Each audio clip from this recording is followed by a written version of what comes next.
মৌগ মন দুঃখ উনাহা পরম মিত্র ভক্তি নারাজন এই হব বৃথা চিন্তা উনাহা বচন নহলে তো 12 মাহ বন বাঘর কাল 12 মাসে নহয় দুর্বল ক্ষত্রিয়র সন্তান তার বস্ত্র দেবে যন্ত্রণা ভুঞ্জিব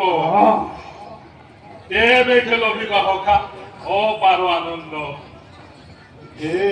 দাদা মিত্ররাজে উচিত বচন কহিয়াছয় পাণ্ডৱক নিৰ্মূল কৰিবাক মামা সুকুনিৰ অবিহনে কোনজনে মন্ত্ৰণা দেব। হে দাদা মামা সুকুনিক ৰাজসভাত ডাকি আনিবাৰে আমাক আদেশ কৰক। হে দাদা হামু থাকন্তে দুহু যাইবাৰ কোনো প্ৰয়োজন ননুহে জানি আমাক আদেশ কৰক। শুনহা কনিষ্ঠ ভক্তি মহুর বসন মামাক ডাকিতে যাওক ভক্তি লোকখন পরম বান্ধব দুহু মা তুল ভাগিন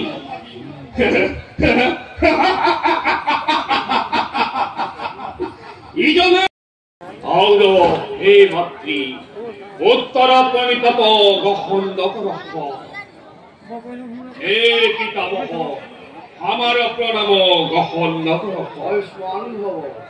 বৈডাপনে শুনিলহু তোমাহার মুখে হস্তিনার ভবিষ্যৎ বলি কহিছা আমাকে এ কারণে কহরিলা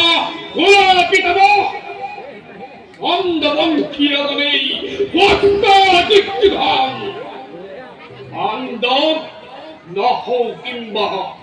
গকুল কৃষ্ণ নাচিবাক কারবার আঙুল খাত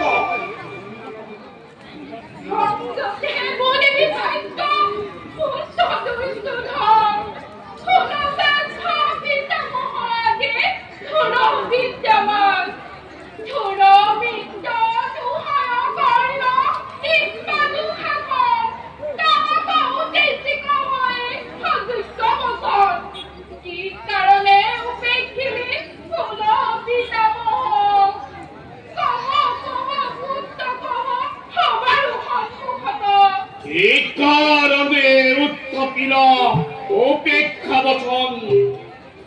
চিত্ত পিতামহ শান্তন নন্দন নাহিকে অপেক্ষা হব অথবা দৃষ্টতা দৈর্ণব জাপি চাকিয়া পুত্তক পুত্তক দেখা গণের পথে পিতামহ গরিছু ভরক্ষা হিত উপরে ক্ষীরব কুলার মর্যাদা আহে বাসা মৃত্যুরণ তাহাক কহু পুনঃ যদু বংশে নারায়ণ কৃষ্ণ রূপে অবতার করিয়া চৈল জগতর গুরু শ্রীকৃষ্ণক রাজসূয় যজ্ঞে নিমন্ত্রণ নকরবি তেনে যজ্ঞ সাফল্য হব। হে পিতামহ ওহার উপরে হামু ঐকমত হইবাক নাহি পারব। জয় কৃষ্ণে গোবধ ত্রিবধ মাতল বধ হাইশ্ববোধনে করিতে পারি। হে কৃষ্ণ হামু যজ্ঞ নিমন্ত্রণ নাহি করব। কৃষ্ণর বিধানে দেবে আমার যজ্ঞ সম্ফল নাহি হব। তথাপি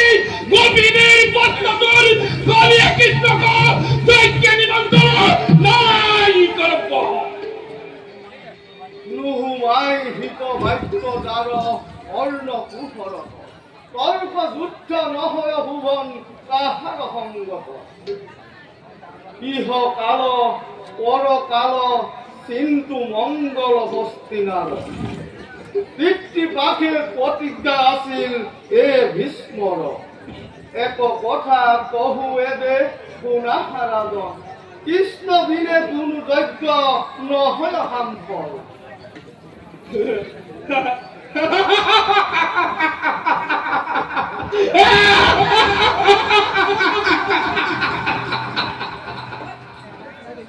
কৃষ্ণ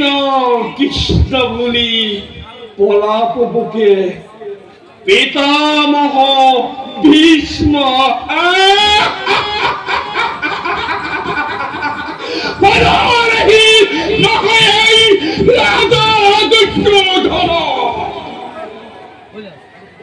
অপসয়ন করি কাল হাকিয়া স্থানে বিরায় সুপিত্রী চলক ভবনে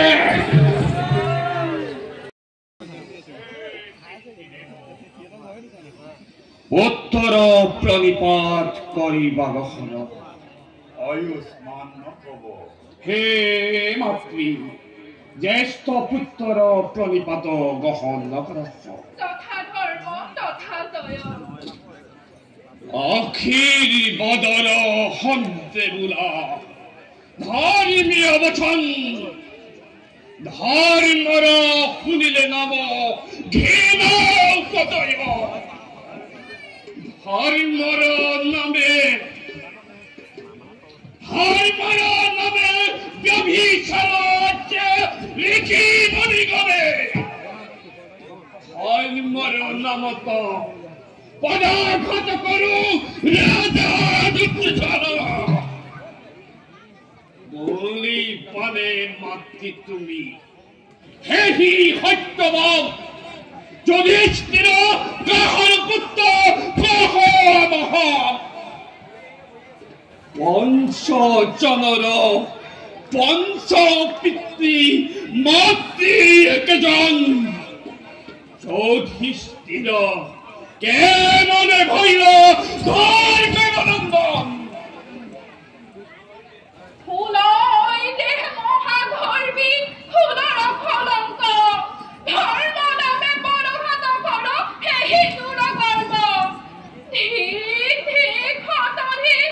আমার মাতৃত্ব মোর গর্ভে জন্ম রইবে কুলাঙ্গার পুত্র কুলবধূ কপমান হইলি রাজ ভাগতে কেখে ধরি টানি আনে পাপি দুঃখে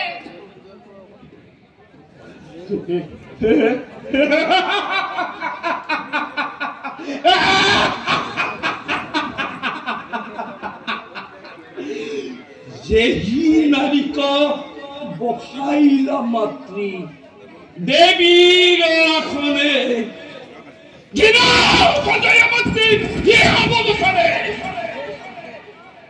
এক নারী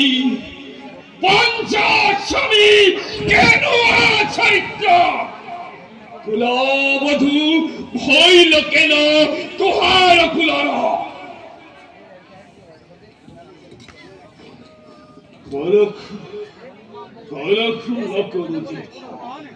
পিতৃমাতৃ নয় কে কারণে নথিল হুনা তব দরিখন হে পুত্র তুহার উদ্দেশ্য ব্যক্ত করহ হে পিতৃদেব और हे मातृ प्राण हब भक्ति दुख खने राज हुय पाठिते मने बांछा करियास हे ही हेतु हामु पुरा हबर अनुमति लाभर हेतु शरणे प्रणाम ধন্য ধন্য উত্তমর ধন্য পুত্রগণ চিন্তায় বহাব পুত্র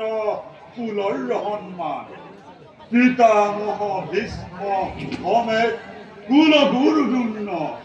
ঔর আছে মহাজ্ঞানী কি দুর্লভ আলস্য করিল ঐক্য